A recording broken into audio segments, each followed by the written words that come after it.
Okay, so we are coming to a unique prophecy. The reason why it's unique, it has to do with Tsar or Tyre. Tyre is the southern edge, I know southeastern, southwestern of Phoenicia. And whereas we're once again in the section of the Sefer where we deal with. Brian, hold on just a second. I'm trying to interrupt, but we're learning tonight for a Refuah Shlema, the Aaron David ben Sora Mashe. It's Helene's brother-in-law who had himself a whopper of a stroke about 2 weeks ago. Naomi was just talking to Elaine. She told us you should have a Refuah Shlema.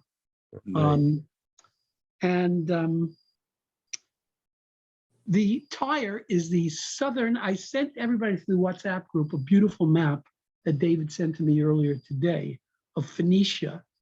And Tyre is the southern edge of Phoenicia. And what's unusual is we have had rebuke, which is what we're starting with Perek 25. And you can have 4 psukim, you can have a half a perek, you can have however number. Tsar gets 3 prakim. 3 prakim.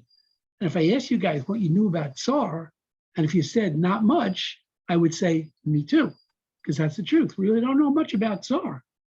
And so it leads to a number of questions, and I will throw the questions to the floor. The first one, you obviously can't answer. Let me see, are any of these answers answerable by anybody without any knowledge? The answer is no. First question is, why Tsar? Second question, why so much ink? 78 psukim over 3 parakim? Something we barely have heard of? And it gets even more intricate as we go into it. And Wow. Hello? No, I'm sorry. Hold on. Go on. Okay. And number 3, the Navi makes a prophecy. All of these nevuos about the other nations are all about their punishment for wronging us. Aside from the fact that did Tsar wrong us, which is an obvious question, since we don't know much about him, did the prophecy come true?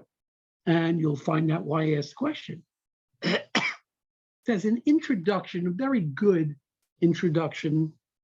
Rabbi Eisenman asks, I should say, says, let me just get to the page. He says, after the short, almost perfunctory prophecies concerning Israel's neighbors to the east and south, Ezekiel unexpectedly lavages penetrating and detailed analysis on Tyre, we know it as Tsar, the island state to Israel's north.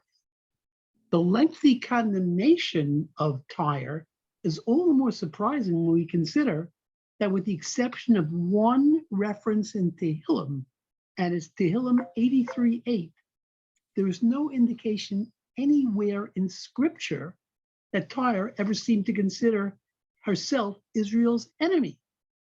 Quite the contrary appears to be true. Hiram, king of Tyre, had friendly ties with David and Shlomo.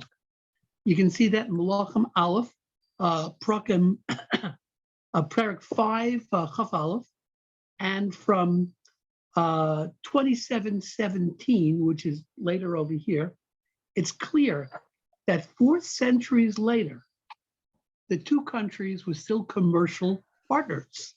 Much later, Tsar was active in the supply of materials needed for the building of the second base of Mikdash, the time of Ezra. So how had Tsar sinned? And what are we to learn from our fate?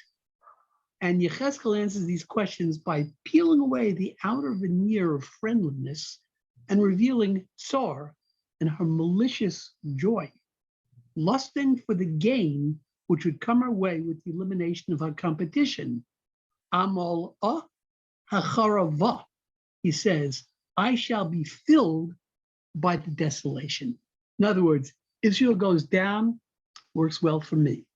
So says Tsar. That is Rabbi Eisenman. Now, I chose to an unlikely source, basically because I bought it.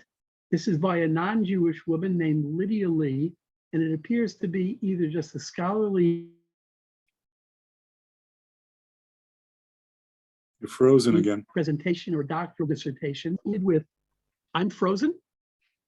Am I frozen to anybody? Not now. Not now, but you are. Okay, I'm sorry, I can't help it because I'm not pure frozen to myself. This book has all kinds of analysis and bibliography and all kinds of stuff, but Ms. Lee says something very interesting. She says, and I quote, and she is quoting, I'll tell you from whom, Tyre is an exceptional case among the foreign nations condemned in these oracles. These are called oracles. Oracles are prophecies, pronouncements, predictions. Tsar never had territorial disputes with Yehuda. Apparently, she had no share in Yerushalayim's destruction. She was not an unreliable political ally, and no obvious reason for rivalry, resentment, or anger is discernible in these oracles. Niva Mia Holchem.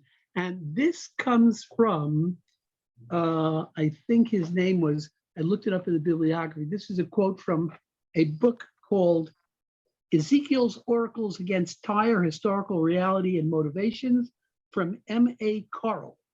And Brian? Yeah, I just want to say that there are those that say that they did help in the destruction of Jerusalem. So, you know, we can question what she says. Okay, I want to hear it. When we're up to you, I definitely want to hear it. But anyway, the person who wrote this is published by Roma Pontifical Biblical Institute in 2002. So nicht für unsere Menschen, but it's a source and it's an outside analysis.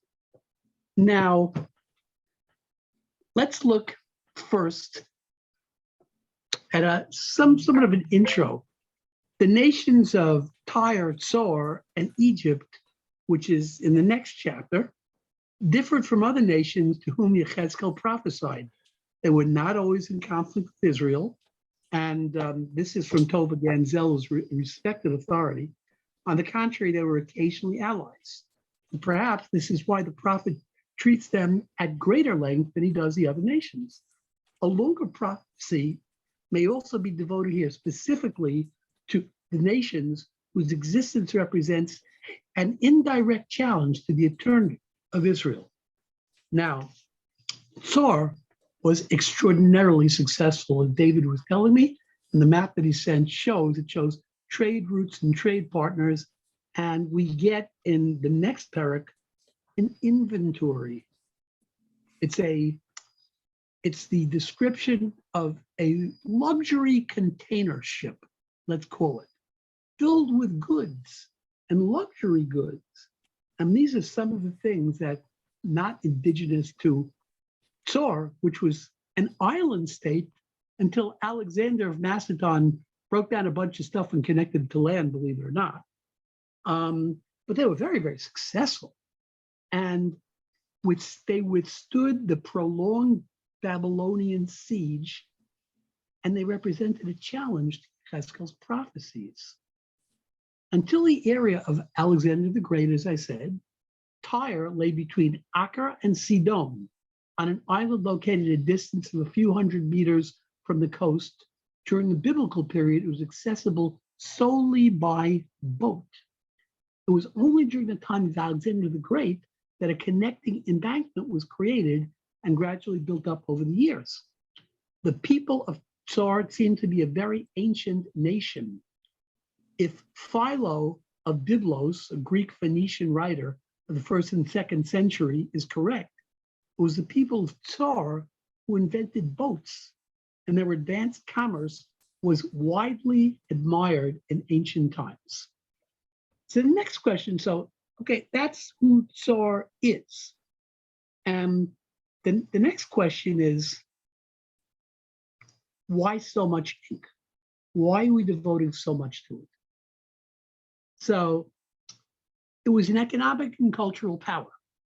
Throughout the duration of the Israelite kingdom, this was the source of various problems. Count them, starting from the time of Shlomo, who went after the gods of Sidon, says Malachim Aleph, via Achab, who married Izebel, who was responsible for the introduction of idolatry throughout the Israelite kingdom in Malachim Aleph Tes Zayin, up until the time of Nehemiah, after the return from Babylonia, when commercial cooperation between Israel and Tsar presented a challenge to Shabbos observance. That's in Nehemiah.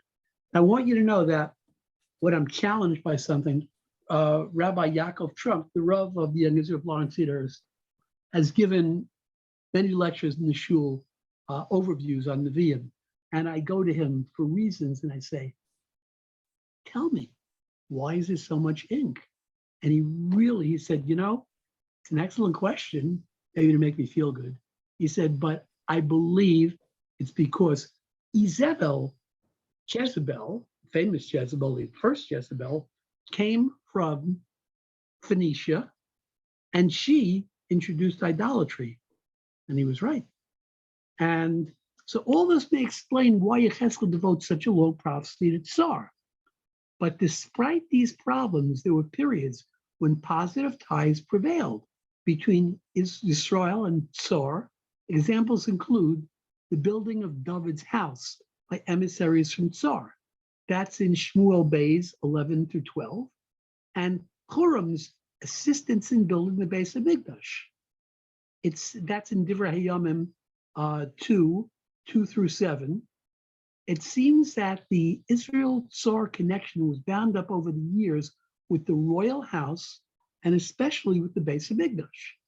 The topics of Yechezkel's prophecy to Tsar are not limited to events that took place during his lifetime, but rather reflect the substantial and long-term relationship described above. During the period of Yechezkel's prophecies, Tsar was a kingdom ruled by Itobal and shared an anti-Babylonian policy with the neighboring nations of the region. Yirmiyah in Chaf Zayin Gimel provides a hint of its involvement in this policy, suggesting that Tsar, together with Tzidkiah, king of Yehuda, and other nations, formed an alliance against Babylonia. Now, this is the existential threat.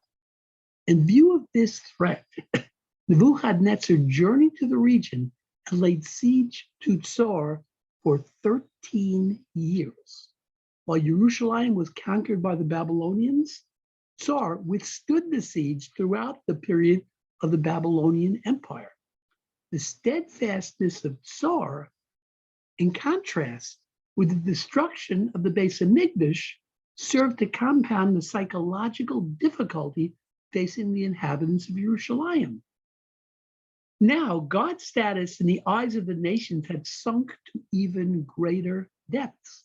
Not only had the God of the Babylonians seemingly prevailed over the God of Israel, but there seemed to be a different God, one that watched over Tsar, was even stronger than the Babylonians. In effect, Nebuchadnezzar's conquest of Jerusalem proved to the nations that what they had wanted to demonstrate, the weakness of the God of Israel. This challenge of faith and the desecration of Hashem's name among the nations are apparently the reason for the length and vehemence of the prophecies regarding Tsar. I think that they're pretty good reasons. Okay. So we're going to Perek Chav Vav. So let's hang our hat on something. We're going to skip around a lot. Why? Yes. The leader of Tsar was Hur. Achibal, something I just said. What was the first name? The guy you've been talking about, who was with Shlomo and David. I don't think Hiram. I meant What? Hiram. Hiram. Yeah. Hiram was the guy who advanced or sold or donated materials to the building of the Beis Hamikdash and to David's house. I He was, don't know, he was, I he was an don't, ally. okay, I don't know where I saw it, but I did read or hear once that Hiram was Yehuda's second in command. And he was a good couple of 100 years old by now. Talk There about, is something that I read, and I can't pinpoint where, that said that he was like 500 years old. I did see that, and I think it was about Shira. so the person that was Right. Yehuda's assistant in the Chumash was Yehuda's assistant. You're talking about Yehuda from the Shvatim? Yehuda from the Shvatim, yes.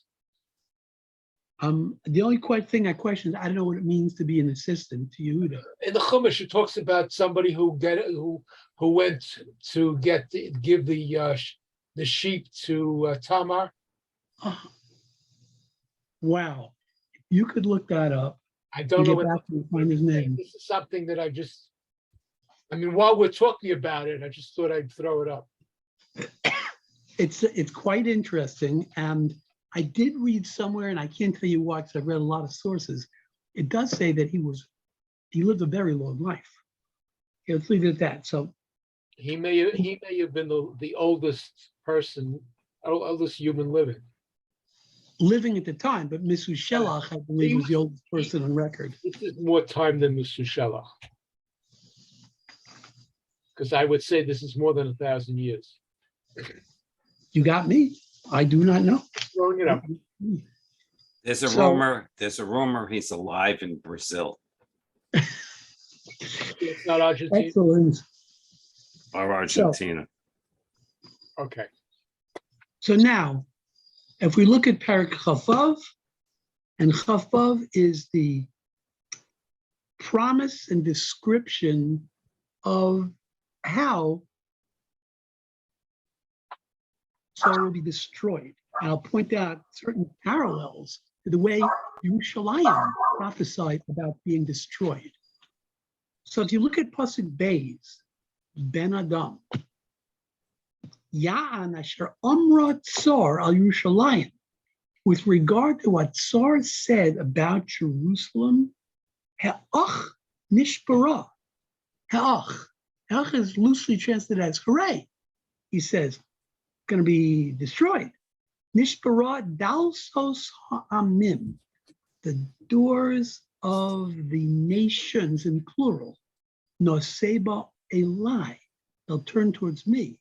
It says, im mol'a acharava. Im mol'a acharava, Art Scroll translates as it's turned towards me, I will be filled because she is destroyed. Now, the primary Mefarshim have some things to say about this. Now, so what exactly they do wrong? Look at Rashi on page 424 in the Art Scroll, the Nekros Gedolos. Rashi says, Al Yerushalayim Sha'isa b'matzar. He says, Benam Yana Sha'bratzar Al Yerushalayim. What Tsar said about Jerusalem when it was under siege, he says, Ha'ach. He says, Lashon Kol Simcha. Hooray. He says, Nishbur Dalsos Hanim. Now, David, this is for you. Ir Shekol Ha'umos Hayu Nichnasim La L'Schora. Rashi says that Jerusalem was a city where all the nations went to do business. The two other Mefarshim I will quote will support this. It says, Me'ata Tishbar, it's going to be broken. Kilo Yelech HaMatzar Me'aleha Ati Lacheid. He said, not until it is destroyed will the siege stop. No, Seba Elai.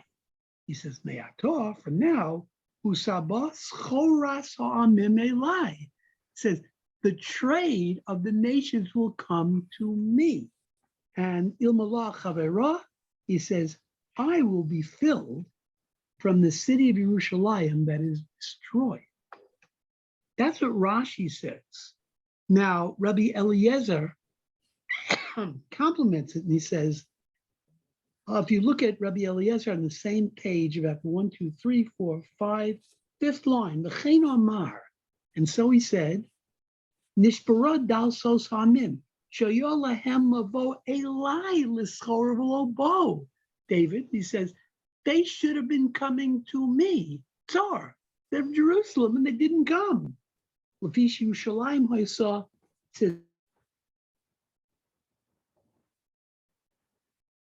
You froze. Givares Mamachot, mistress of kingdoms. Say it again. Am I still frozen? No. I don't know what it is. It's instantaneous because I don't even see it on my end. So I apologize. And he quotes, he says, Rabossi Bamadinos Sarasi Bagoyim. That comes from Eicha. And he says, Hayu Kulam Yireim Osa. Everyone was afraid of Yerushalayim. It says, La'obin Osa Mavakshin Es Poneha Lakacha Yu Nimna Imilavo Elai. From the perspective of Tsar, they said, they're getting all the play. They're getting all the action. Everybody's coming to Jerusalem and no one's doing business with me, which is contrary. And I'm sure David's sources are 100% accurate that Tsar was an enormous commercial center. It may have been an enormous commercial center after the demise of Yerushalayim. I don't know where it happens in time, but this is what Rabbi Eliezer says. Yeah, I'm not sure that they're historically correct. They could say it, but I'm not sure. Everyone knows that Tyre was a major shipping and navigating city, and that's historically shown. The map is not from any Jewish source. How does it relate on the timeline? That's all I'm asking. And I don't know. Yeah, these are, Jerusalem was inland. They were a port. Jerusalem, it's very different. Yeah, Jerusalem was on the path, the Eurasian path, coming from Africa up to Asia and so on. But nonetheless, Tyre was on the Mediterranean. They were out to Spain, Italy, North Africa, and whatever. I hear what you're saying. I'm sure it's absolutely true. I'm not sure. Well, I'm just. It could be all the commerce that was supposed to be coming through this direction stopped at Jerusalem. Whatever. Instead of going on to Tsar. That's what I'm reading in the Mefarshim. They're older than me and smarter than me. That's all I can say. He says, and ulakachamar dal sos, doors, says deles hasogeres nishbara. The door that closes will be broken. He's saying the door that closes is the gate to commerce. He says, Videlas haposachas noseba al tzira lipaseach lavo elai. He says, and that door, which was closed when commerce went through Jerusalem, when Jerusalem is destroyed, will be open, they'll come to me. And one further commentary on this was in the Malbim. And the Malbim says, if you look on page 425, the Malbim Pasuk Beis go down to the 1, 2, 3, 4, 5th line. It says in plain print, Yushalayim Ha'isa Ir Markolet. Would that mean market? Markolet, I believe. He says, V'chalamim Hediyusham Schorasam V'kara Dalsos Hamim. Basically, the gateways of the nation. So I don't question that historically, Tsar was an enormous commercial success, gateway, seaport, clearly even maybe the originator and inventor of boats. On an island, I guess you had to invent a boat. But our sources also tell us that Jerusalem intercepted, due to its geography, commerce that may have been headed towards Tsar from a certain direction. So that's what we have over here. So what is their punishment? Look at Pasuk Gimel. In Pasuk Gimel,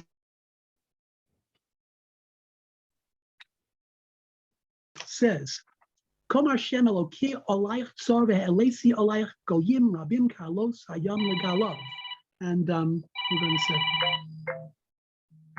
let me just say, please text me. Okay. That many nations will befall her like waves of the sea. Which is a nice metaphor. So it says it's going to be, the island is going to be attacked by waves of the sea. Now, psukim, the next psukim, basically through Zion through Yudalit, describe the punishment and the siege and what it will be. Now, if you look at Pasuk Zion, Ki komar Hashem Elokim, inin yu'evi el tzor Nebuchadnezzar melech Bavel mitzafon. Where have we heard this before? We said that the enemy and destruction always starts in the north. Melech Melachim, King of Kings, says because he was the greatest king at the time. Besus, Berechev, and Farashim, he says with horses, chariots, and warriors, the Kahal Am Rav. And to me, it sounds a lot like the siege of Yerushalayim.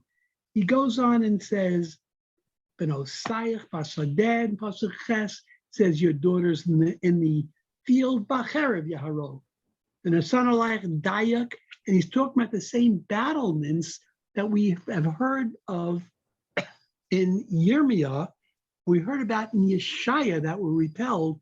In other words, they came, they created, they leveled the ground, they had catapults and ramparts and came into the city.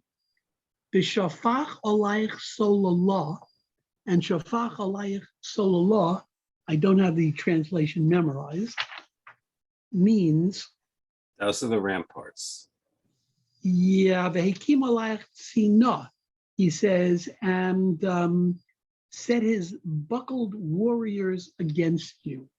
So it's very much to me, as I read all the psukim, it sounds a lot like the type of destruction that befell Yerushalayim is what befalls Tsar. And it goes on and on and on till you get to Pasuk Yud Dalet. Yud Dalet is the climax. V'nosatich litzchicha sela mishtach karamim. I will make you into a bare rock. You will be a spreading place. He says a spreading place. Lo tiboneh od. He says never to be rebuilt again. Keni Hashem dibarti Hashem Elokim. We have a very clear message that Tsar will never be rebuilt. And guess what? A lot of people have a lot of issues with that pasuk. Brian, the word cherem, it's pointed out in Dot Mikra, reminds of the destruction of another city that was also said it will never be built again. That was Yericho. And there was a cherem put on Yericho. So Beautiful. It's a hint to that. Shkoyach. So is this pasuk, it says it will never be rebuilt. And is that a false prophecy? Because clearly it was rebuilt. So I've got a little bit of facts about this. From Chafvav 1 through Chavches Yud Tes is a prophecy against the ancient Phoenician city-state commercial center of Tyre. Because of Tyre's pride and exploitation of God's people, Israel, their judgment was in Shiur. Writing between 593 and 565, Yechezkel warns of the devastation that would come upon Tzor. And so the translation of some of the Psukim, therefore so said the God, behold, I'm against you, Tzor, I shall bring upon you many nations, they'll destroy the tower, demolish her towers, remove her earth from her, make her a smooth rock, she'll become a place to spread out nets in the midst of the sea, for I've spoken, says the Lord God, to become a plunder for the nations. And her daughters that are in the field will be slain, they'll know that I am the Lord. But in Pasuk Yud Dalet, it says Hashem makes a startling, with enough promise, I will make you a bare rock, will become a place to spread fish nets. You will never be rebuilt. These prophecies came true in amazing detail. And analyzing the passage and its fulfillment, a little geography is helpful. The name Tsar was associated with two locations of the city, one on the mainland, we'll call it continental Tsar, coastal Tsar, or old Tsar. The other location was on a nearby small island, we could call it insular Tsar, or new Tsar. Insular Tsar had two harbors. It was a major center of commerce in the Mediterranean. The island on which New Tsar was built was separated from the mainland by a shallow strait, only about 540 yards wide. God said that many nations would come against Tsar, and that's what history records. Nebuchadnezzar besieged coastal Tsar, and the city on the mainland fell. Bavel was unstable, was unable to conquer insular Tsar, however, so only partially fulfilled Yechezkel's prophecy. But Greece, under Alexander the Great, besieged insular Tsar in 332 BC and destroyed the city, killed about 8,000 men. In besieging the island, Alexander used rubble from the demolished buildings of coastal Tsar to build a causeway across the channel to insular Tsar. Knock down the buildings and build ourselves a little road. In this way, prophecy of Yechezkel came true in literal fashion, because he says in Pasuk Yud Bet,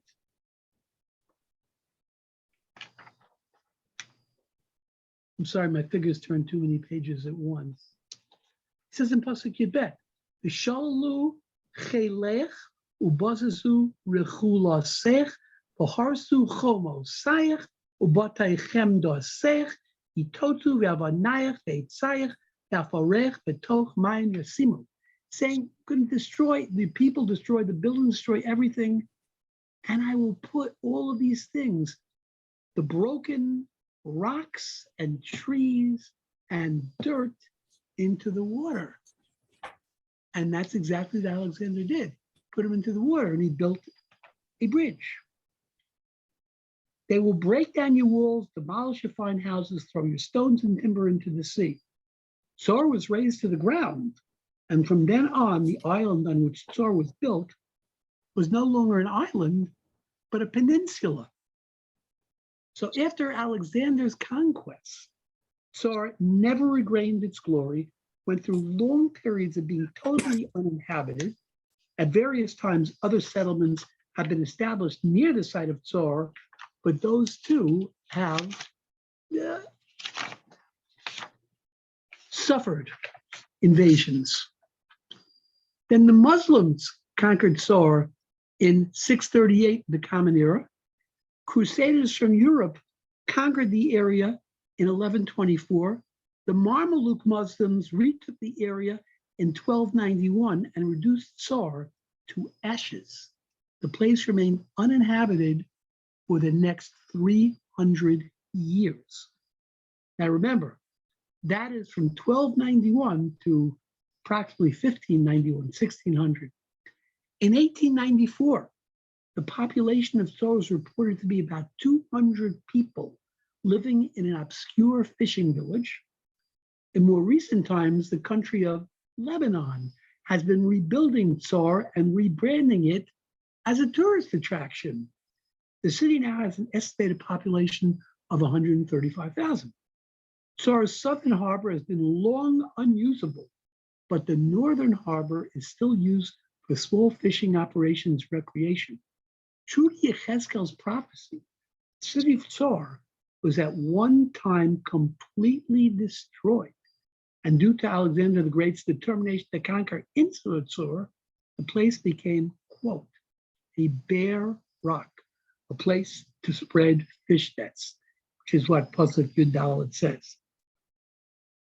However, the prophecy of 26, Chav Vav Yud Dalet also says that Tsar will never be rebuilt. This is what has caused some critics to claim the Bible contains a false prophecy. Since it does exist a village of Tsar today, an answer to this will focus on the word rebuilt. If Tsar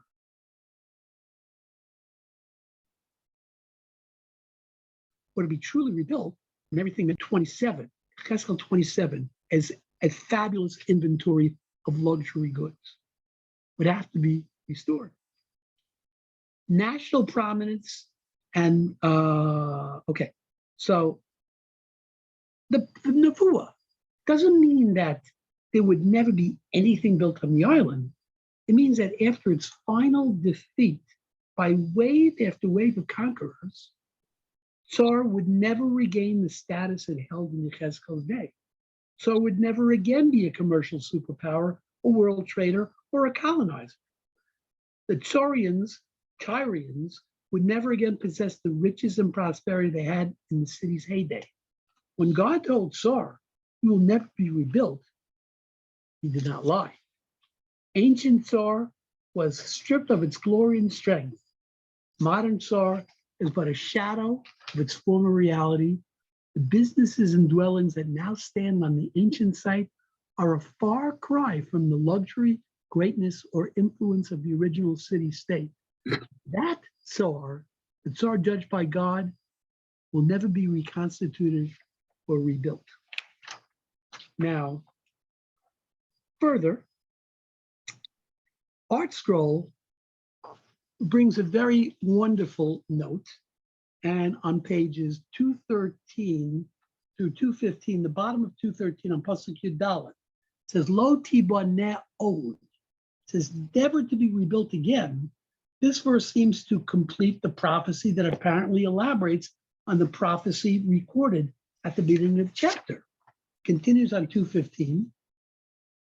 This is a difficulty, however, as the chapter continues with two more prophecies about Tsar, and then chapter 27 contains a lengthy kina over the fate of Tsar. Stop right down and ask you, since when do we lament our enemies? One question. Furthermore, there seem to be some important differences in the descriptions of Tsar in these prophecies. And actually, if you look at Pasuk Yud Daled, let me find it. If you look at Pasuk Yud Daled and prior to Yud Daled, the word Tsar is spelled how? Anybody?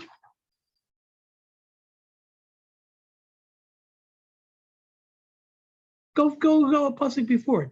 It's spelled Tzadik Resh. But if you look at pasuk Tes Vav, it's spelled Tzadik Vav Resh. It's like it's a different place. You said So there were two Tsars, one inland and one on the island. But we've been talking about a place, and we said it's going to be destroyed. So here, it's almost like we're giving it a new identity. Listen to what he says. Abarbanel, basing himself on Greek and Roman historians, says that Tsar was destroyed twice, as well as overrun but not destroyed by Sanherib. The first destruction was by Nebuchadnezzar through a long and devastating siege. It is to this destruction the prophet refers here to this point. After Nebuchadnezzar's army overran Tsar, leaving it in ruins, its citizens built a new Tyre in the water, a man-made island of sorts, like present-day Venice. The old Tyre was at the shore, but the new one was awash in water. The new Tyre also became bigger and more prominent than the original one. This is alluded to in the changed spelling of the name. Until Pasuk Yud Daled, it is spelled without a vav. From now on, it's spelled with a vav, to imply that the new one was fuller than the old one. The man-made island was finally and utterly destroyed by Alexander the Great. This later destruction is the subject of the following verse in chapter 27. Malbim contends that the future city called Tsar was erected on a different site So the original Tsar was never rebuilt, as Ezekiel prophesies in this verse. Thus, the city destroyed by Alexander, as well as the modern day Tsar, are not the original Tsar, and the prophecy of this chapter is not contradicted by later events. It's kind of a big deal if you find a prophecy saying, wait, that's not true. So we've gone to great lengths to try and bring in the veracity of it. I want to call your attention to one more pasuk. Now, if you want to see magnificent poetic language, this, the following, and the parak after are the height of poetry. And actually, I saw a non-Jewish commentator say, well, they gave it 3 chapters because it's really pretty. Now, that doesn't really work for us. But if you look at pasuk Chaf, and I'll read it and translate it.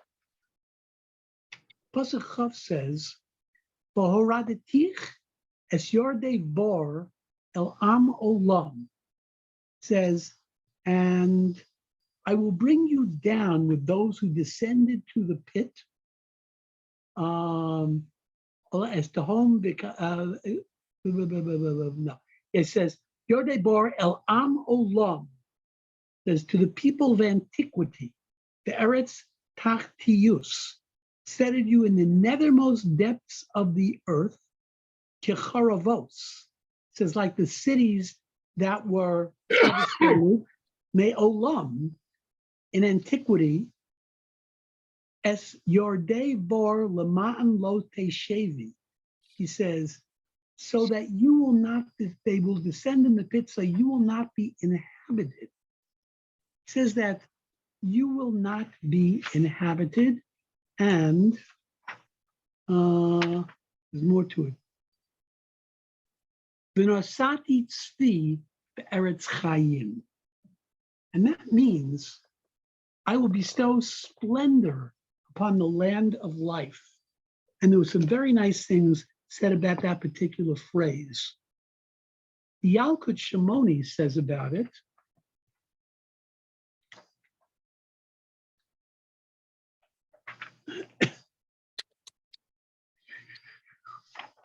got to get past Yirmiyahu, gotta find a spot. Here we are. I apologize, I got to fumble around. It says, Nasati Tzvi be'eretz chayim.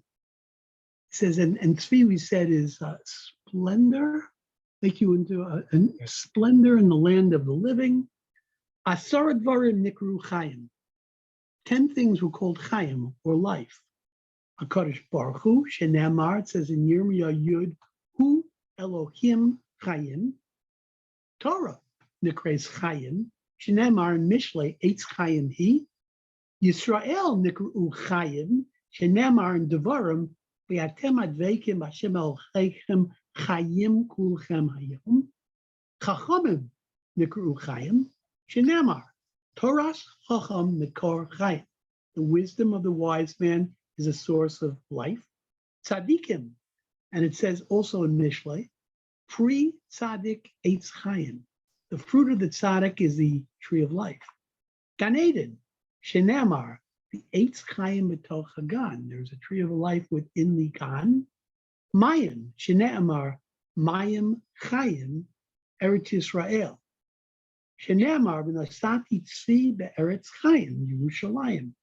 Shenamar and Tehillim, Es halech l'fnei Hashem b'artzos hachayim, Gemilos chasodim, Shenamar, Ki tov chasdecha mechayim, Sfosai yishab chuncha, and my lips shall praise you. So that is something on Chayim. Now Rashi says on this, Tzati tzvi be'eretz chayim, betein hatiferes b'Yerushalayim. I will put all the splendor that was yours into Yerushalayim. And Radak says, V'nosati tzvi be'eretz chayim, that's on page 435, top left column, attain chefetz u'pe'er. He says the Chayfetz is, it usually means desire, it could be the object. Upe'er is splendor. The Eretz Yisrael, she Eretz Chaim, as we said before in the Yalkut. Shahayisa smecha aleh al shenech ravah. Because you, the Tyrians, I guess what you'd call them, are happy about it's being destroyed. It shuv od lekadmusah. It, you, I prophesy, will be destroyed and never rebuilt. Yerushalayim is going to come back. She Eretz Chaim, because it is the land of life. Ulfi Shamar al Tsar, the Eretz Tachtios. It says Shehi Eretz Mesim. It's the lowly land. It's underground, where people died. She'avdu min ha'olam, that are destroyed from the world. Amar behefech al Eretz Yisrael. It says the opposite. Shu Eretz Chaim. Rabboseinu Zal Darshu in Ksuvas Daf Kuf Yud Aleph, which we're not up to yet, but will be Daf Yomi. Eretz Shemeiseha Chaim, place where it's dead, live. Klomar Shemesim Ba Me Yisrael Yichyu Lizman Tchias Hamesim. So we've described, we've documented, we've poetically gone into detail, the manner, the path, the destructors. We went into history, talking about how this prophecy that didn't seem to be totally fulfilled was over time. My question is, why the two more prakim? Why are there two more prakim? The answer is because we, as feeling Jews, have to bemoan the fate of our enemy who befell such a fate. And that is what we call a kina. Okay, of kinos and Tisha B'Av. This is a kina al-Tsar, and in the final Perek Chav Ches, it's going to talk about the king, who was a great king. He was a regal king. He was a dead king, but we have to give him his due and a kina about him, which we will go into when we next meet. I hope to do both of those prakim next time. I was thinking of rushing through and do all three prakim tonight, but I didn't think I could do justice to it. Now, there was some, David, any questions or stuff you wanted to mention, or Richard, or anybody else? Okay, in which case, Naomi and I wish you all Ksiva, Chsima Tova. May you enjoy the Chag. May you all have a year of Gesund, Parnasa, and Nachas. Amen. You and your family as well, and as everybody else that's here. Right. Amen. Shiur to everybody. Good Kibben Shiur. Good Kibben Shiur.